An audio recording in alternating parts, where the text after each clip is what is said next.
बूढ़े आदमी की सीख। एक छोटे से गांव में एक बुद्धिमान लेकिन गरीब बूढ़ा आदमी रहता था। उसका नाम मोहन था। गांव के लोग उसे उसकी समझदारी और अनुभव के लिए मानते थे। हालांकि मोहन की आर्थिक स्थिति बहुत खराब थी और वो अपनी छोटी सी झोपड़ी में अकेले रहता था। एक दिन गांव के एक अमीर व्यापारी ने अपने बेटे को मोहन के पास भेजा। वो लड़का आलसी था, काम से बचता था और हमेशा दूसरों पर निर्भर रहता था। व्यापारी ने मोहन से कहा, मेरे बेटे को कोई ऐसी सीख दो जिससे यह मेहनती और जिम्मेदार बन सके। मोहन ने लड़के से कहा, कल सुबह जल्दी आना, मैं तुम्हें कुछ जरूरी काम पर भेजूंगा। अगले दिन लड़का आया। मोहन ने उसे एक चमड़े का थैला दिया और कहा, इसमें 3 सुनहरे सिक्के हैं, इन्हें शहर में लेकर जाओ और कुछ ऐसा खरीद कर लाओ जो रात के अंधेरे को भी रोशन कर दे। लड़का सिक्के लेकर शहर गया। उसने बहुत सारी दुकानों में खोज की, लेकिन उसे कुछ समझ नहीं आया।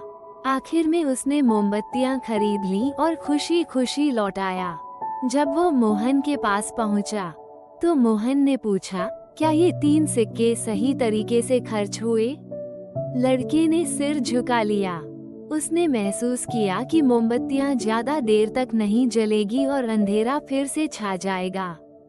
मोहन मुस्कुराया और कहा, चिंता मत करो, अब इस थैले में एक और सिक्का है, इसे लेकर जाओ और कुछ ऐसा लेकर आओ जो सचमुच अंधेरे को हमेशा के लिए खत्म कर सके।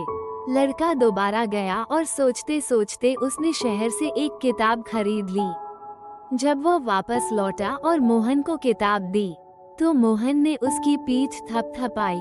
मोहन ने कहा, ये किताब ज्ञान का स्रोत है। ज्ञान ही वो रोशनी है जो अंधेरे को हमेशा के लिए खत्म कर सकती है। अब इसे पढ़ो और समझो, क्योंकि सच्चा उजाला तुम्हारे भीतर से आएगा। लड़का इस सीख से बहुत प्रभावित हुआ। उसने आलस्य छोड़कर मेहनत करना शुरू किया और किताबों से ज्ञान अर्जित करने लगा। कुछ ही समय में वो जिम्मेदार और समझदार बन गया। शिक्षा। इस कहानी से हमें ये सीखने को मिलता है कि सच्चा उजाला धन या भौतिक वस्तुओं से नहीं, बल्कि ज्ञान और मेहनत से आता है। ज्ञान की रोशनी जीवन के हर अंधेरे को दूर कर सकती है।